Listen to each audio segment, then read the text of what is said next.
महाराष्ट्र नवनिर्माण सेनेचे अध्यक्ष राज ठाकरे यांनी नुकतेच लोकसभा निवडणुकीसाठी भाजप महायुतीला बिनशर्त पाठिंबा जाहीर करून महायुतीशी हातमिळवणी केली आहे। याच पार्श्वभूमीवर पुण्यात भाजप महायुतीचे उमेदवार मुरलीधर मोहोळ यांनी मनसे नेते अमित ठाकरे यांची मनसे कार्यालयात सदिच्छा भेट घेतली। या भेटीदरम्यान दोघांनी एकमेकांचे आनंदपूर्वक स्वागत केले आणि महायुतीच्या भूमिकेतून निवडणुकीच्या पुढील वाटचालीसंदर्भात चर्चा केली। चर्चेनंतर मोहोळ यांनी माध्यमांशी संवाद साधला। आदरणीय राजसाहेबांनी 9 तारखेला मुंबईमध्ये जी काही वर्धापन दिनाची नवनिर्माण सेनेच्या वर्धापन दिनाच्या निमित्तानं सभा झाली, त्या ठिकाणी जाहीर पाठिंबा मोदीजींना आणि महायुतीला दिला। त्याच पार्श्वभूमीवरती आज पुण्यामध्ये आम्ही जे ठाकरे साहेब या ठिकाणी आलेत आणि आज आमची त्यांची भेट झाली। मी त्यांची भेट घ्यायला या ठिकाणी आलो। ते असतील आणि आमचे शहरातले मनसेचे सर्व नेते आहेत, बाबूजी आहेत, वागसकर, आमचे साईनाथ भाऊ आहेत, मागे बाळाशिर्के आहेत, दादा शिरोळे आहेत, ही सगळी मंडळी जी आहेत यांच्यासमेत आमची आत्ता एक चांगली भेट झाली। अमित साहेबांनी असं सांगितलं की तुम्ही निश्चिंत राहा, आमची सगळी मंडळी आम्ही स्वतः ताकदीनं तुमच्या मागे उभे राहणार आहोत आणि त्यामुळे आम्हालाही आज एक अधिक आत्मविश्वास आमचा वाढला, आमचा विजय अधिक सोपा झाला।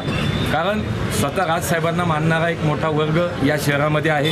महाराष्ट्र नवनिर्माण सेनेची एक संघटनात्मक वेगळी ताकद गेल्या अनेक वर्षापासूनची पुण्यामध्ये आहे आणि ही संघटनात्मक ताकद ही मनोमिलनच्या माध्यमातून आता सगळे आम्ही एकत्र काम करणार। मला असं वाटतं की निश्चितपणे या विजयाचा मोठा विजयामध्ये रूपांतर आता झाल्याशिवाय राहणार नाही। अमित साहेबांनी काही चर्चा आमची झाली, त्याच्यामध्ये निश्चितपणे त्यांनी काही गोष्टी सांगितल्या, निवडणुकीची रणनीती काय असावी या संदर्भात आमचं बोलणं झालं आणि मी त्यांना शब्द दिला आहे, विश्वास दिला आहे की महाराष्ट्र नवनिर्माण सेना, राष्ट्रवादी काँग्रेस पार्टी, शिवसेना, RP आणि भारतीय जनता पार्टी हे अगदी एका दिशेनं एका दिलानं सगळे आम्ही काम करू आणि निश्चितपणे तुम्हाला अपेक्षित असा विजय या ठिकाणी आम्ही मिळू। ठीक आहे, आता ते शेवटी तो त्यांचा प्रश्न आहे। MIMनी उमेदवार दिला आहे, तो मला असं वाटतं की ते आता त्यांच्या पद्धतीने लढतील, ते आता तिरंगीच्या आधी चढून घेऊ। मला वाटतं की ठीक आहे, 4 उमेदवार झाले।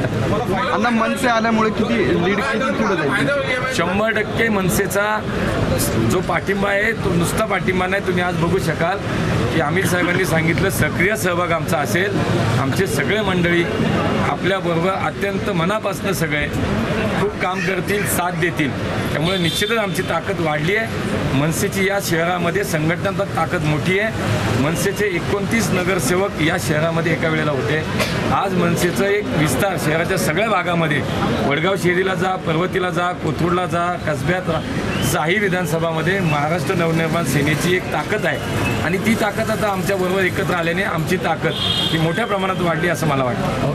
की तुम्ही कुठले बॅनर बघितले, तुम्ही आमचं जे पत्रक आहे ते आत्ता मी तुम्हाला दाखवू शकतो। त्या पत्रकामध्ये राजसाहेबांचा ज्या दिवशी शेवटी कसं असेल त्यांची अधिकृत भूमिका जोपर्यंत होत नाही, ते घेत नाही तोपर्यंत आम्ही टाकणं चुकीचं आहे। 9 तारखेला राजसाहेबांनी ज्यावेळेस भूमिका घेतली, दुसऱ्या दिवशी आमच्या सगळ्या प्रिंटिंगमध्ये बॅनर असेल, आमचं पत्रक असेल, आमच्या जाहिराती असतील, या सगळ्या ठिकाणी राजसाहेबांचा फोटो आहे आणि तो अजून आता वेगळ्या पद्धतीने आम्ही एकत्र बसून त्याचा प्रोटोकॉल ठरवू। मोशी न्यूज नेटवर्कसाठी मोहित शिंदे, पुणे।